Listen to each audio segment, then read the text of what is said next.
Hello, I'm Andrew Hunt with Original Saw. Today we're going to go over the Home Depot electrical panels. First we'll start with the previous version that we were running. This has your outside disconnect, your hour meter, keypad, start, stop, and e-stop.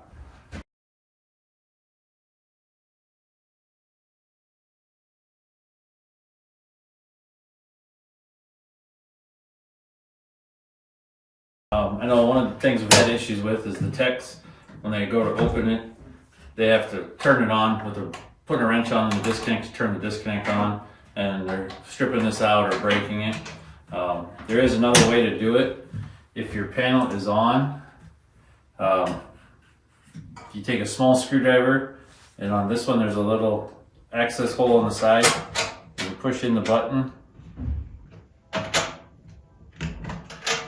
and you push that in and it'll release, and then you can open it with your disconnect staying on. Now on the inside of the panel, we'll kind of go over some things. Everything should be labeled. Back of your hour meter, your keypad, your e-stop, and your start and stop button. You'll have your disconnect, and you have your transformer, your fuses, your saw contactor and overload, and then your dust collector contactor and overload. Your terminal blocks and everything, and then your 110 outlet for your laser. We're going to kind of go over a little bit on the inside, and then we'll also talk about the ladder diagram for it to kind of help explain that to you. So hopefully you have a better idea on how to troubleshoot it and figure out what the problems are instead of just replacing whole panels. Easiest thing to do is start at top and work your way down. Kind of with the ladder logic, it's the same way. You got your incoming power. This FU102 would be your disconnect switch with your fuses. First thing I would always do when you show up with the saw, depending on what the problem is and everything, is just check and make sure you have power coming into the top side in all three phases. That could eliminate a lot instead of trying to figure out something if you just don't have power coming to your control panel and everything. After it comes out of the disconnect, then it goes to your saw contactor and overload and dust collector and overload. So then your powers come straight through. So the next thing would be is check to make sure your fuses inside your disconnect. Make sure they're okay. You can open it up, check continuity through the fuses, or if you have power on, you can just check power on the bottom side of your disconnect switch. Your over contacts and overloads, make sure your resets are not tripped and everything. So that would be the next thing to check, is that those are reset and preventing your dust collector or saw from running. Next thing we do is then we come down off of the disconnect power, comes through our FU110 fuses, which comes into through your e-stop, and then also goes to your transformer on the primary side. If nothing is working, there's a good chance if you have power, your control circuit's out, preventing everything from working. So it could be your transformer or your fuses. So I would start at your fuses, checking them at all times. Best place to start, because that's what they're there, is protect in case something goes bad. Then you check your transformer.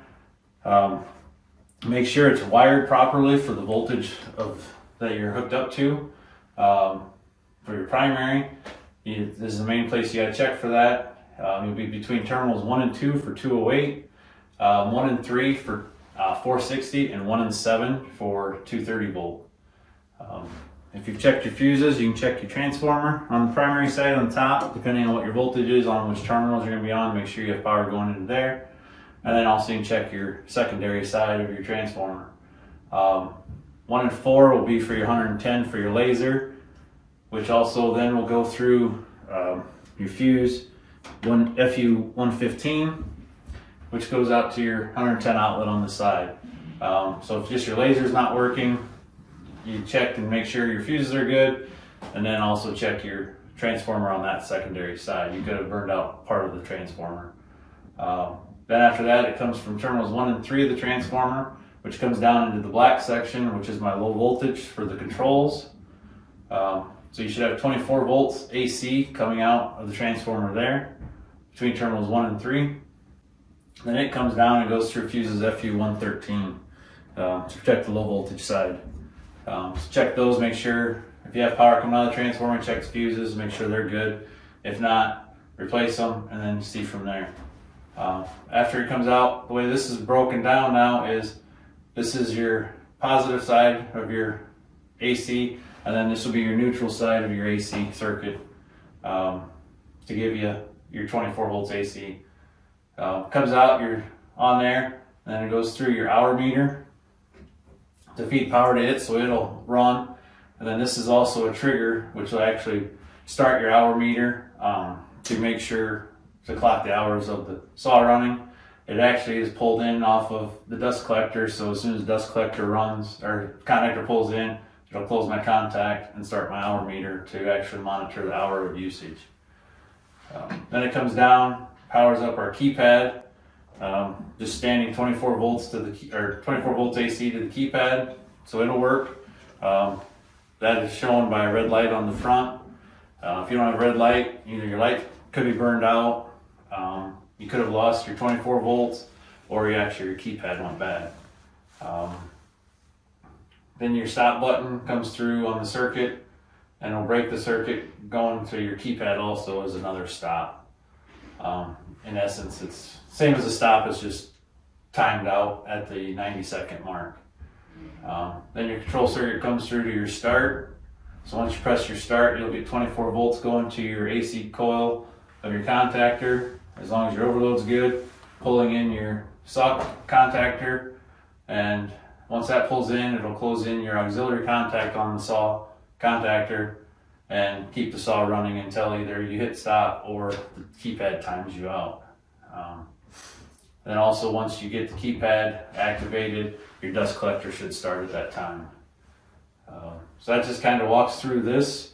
There are a few different things that you can look at for problems. If nothing is working at all, check your main power, your disconnect fuses, make sure everything's good there. Your e-stop is pulled out, and even if it feels pulled out, make sure your contacts are actually closed. So that way, it could pull out, but this contact block could stick, and then all you gotta do is replace the contact block. Transformer fuses, the primaries, would be causing nothing to work at all, or also the secondaries, and if your transformer also went bad. But pretty much all the components inside are replaceable and fairly easy to replace individual once you figure out which ones are bad.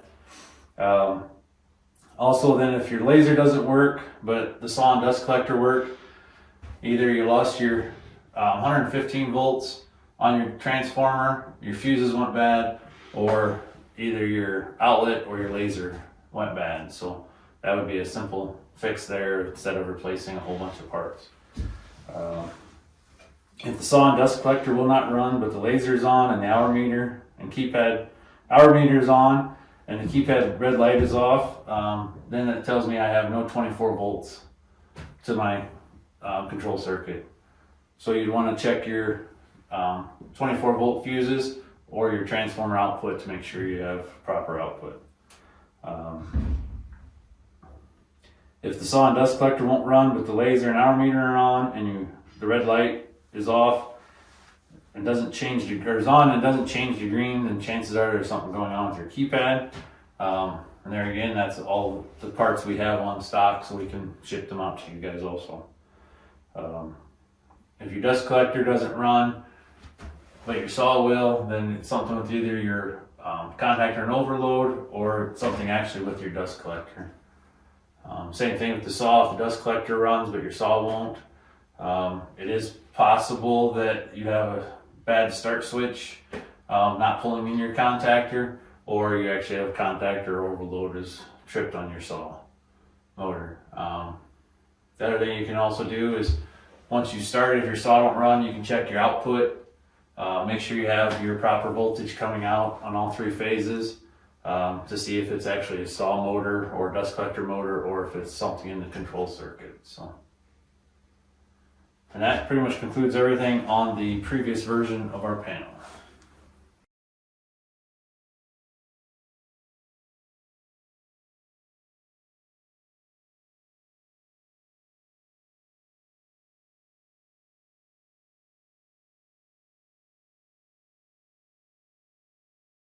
now we're going to talk about the current version we're using on all Home Depot saws that go out. We started using this last year. In 2023 was when we first started putting this out on production. As you can see on the picture or in the real one here, a little bit different. Doesn't have a disconnect switch anymore on the outside. Most 99% of the stores had disconnects right there, so we just go ahead and remove that because that was causing us some issues and everything. Made some changes that way. Then otherwise everything on the front looks the same, operates the same as everything. And on the inside, back of the cover door looks the same, because all the components are the same, but then on the inside it looks a little bit different. Instead of the disconnect, we now have a breaker inside, so no more fuses there. Still have our two contactors, our saw contactor and our dust collector contactor. Then we come off of there for power, we come over to another breaker, which powers up our DC power supply. We switched everything to DC now on the controls, got rid of the transformer, so that was another headache because the DC power supply is a little more reliable and easier to handle and operate. Then also we also don't have the big outlet on the side anymore for the laser. So we're running into issues of customers and employees plugging other things into them other than our laser. So now there's a USB port inside that the laser will hook right into there to run the laser on the saw instead of having an external outlet. Same laser and otherwise everything there. A little bit less components, lighter weight inside and that. So inside it's a little bit easier, less stuff to look at and troubleshoot. We got the ladder logic for the new drawing now. A lot of it is the same as the old.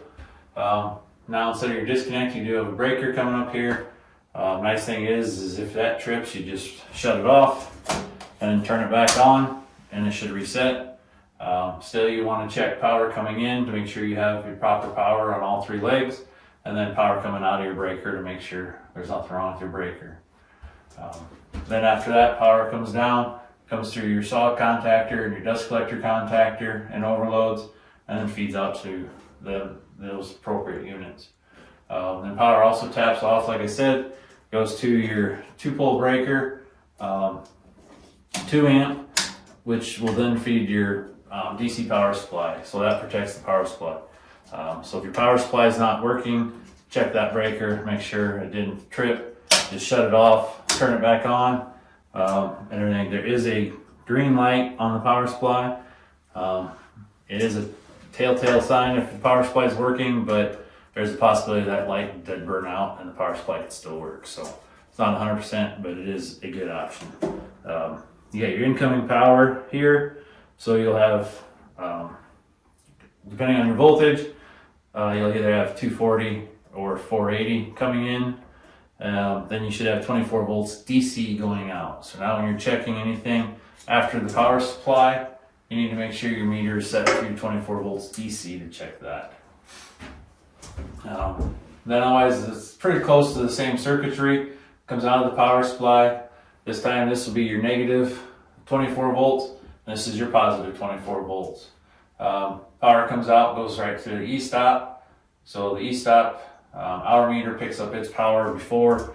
That way, if your e-stop shut off, you can still see how many hours are on the saw control panel without having to turn the e-stop on.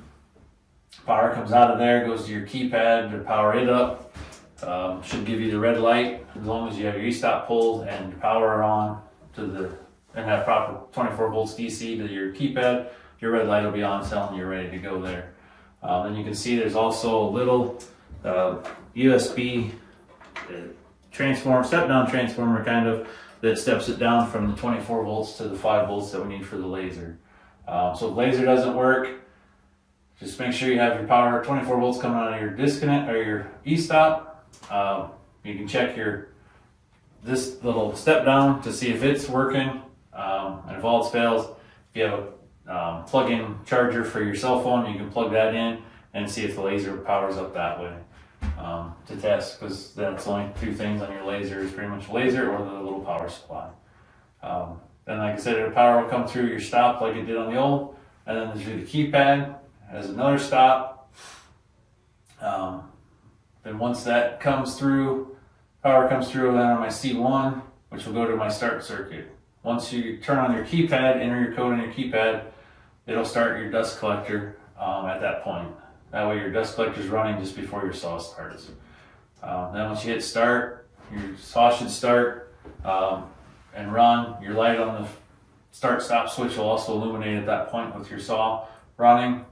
And your saw will run until either your keypad times out at 90 seconds or you hit the stop button. And if all else fails, you can always hit the E-stop and shut everything off that way. The new panel, like I said, to us it seems a lot simpler and that, less components, a little easier to troubleshoot for you guys in the field, hopefully. Big thing is we got rid of the fuses because I know that was a headache for a while on trying to get fuses. This way you don't have to carry them, you just have to reset the breakers and go. Kind of the same thing. If you're having certain issues, like I said, nothing works on the system, always check your incoming power, make sure they have power on the site coming into the saw properly. Also for your proper saw voltage. Then check on the downstream side of your breaker to make sure there's nothing wrong with the breaker and hasn't tripped or lost a leg. We can always send a new breaker out there to you to replace that. Then also you can check if nothing's still working, check your 24 volt or your 2-pole breaker before your power supply, make sure it didn't trip. And then also check your downstream side of your power supply to make sure you get 24 volts AC. Nice thing is on the old with the transformer, you would have to change voltage. If you change voltages, you would have to change on your transformer. With the power supply, it is auto changing. So as long as you provide the proper power on the input side, anywhere from 200 to 480, it'll put out the 24 volts DC, so you don't have to adjust anything on that. Then also you want to check your E-stop to make sure it's making contact, because that could prevent you from starting anything also. Like I said, the laser, pretty much all you have is the little power supply for that and the laser. If it doesn't work, as long as your E-stop has power coming to it, then your dust collector and saw, check your overloads, make sure they didn't trip if you're having issues with those. And that's just a matter of pushing the reset button on it. I always push that first. I'm gonna kind of look at it to see, but just kind of push and make sure that didn't trip and everything. It never hurts to push it and just double check. There again, like I said, you can just kind of check with this drawing. You can check your power coming in to make sure you have power to your stop.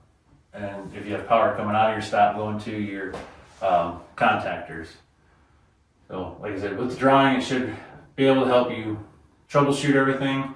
I do believe they have this on iFixit. If it's not, let us know and we'll make sure they have a copy to get it put on there for you. The other thing that, this is the internal side. Big difference though between the previous panel and the new panel that we need to look at is your two contactors. This one here on the right is the new version. You can see up here where I have circled, it has the model number of the contactor. It's an LC1D32, but then you want to make sure it has the BD 24 volts DC for the new model, because that is a DC circuit. Where on the left is the old version. It just has the LC1D32. It doesn't have the BD or the 24 volts DC. If you put the AC into the DC or vice versa, it will work for a short period of time and then it will burn out the coils in them and they won't work anymore. So main thing is with making this change is you want to make sure you have the proper contacts going in the proper box for your control power. And with that, that concludes the training we have for the control panels. If you have any questions, you can contact us and we'll be glad to help you through any problems you have.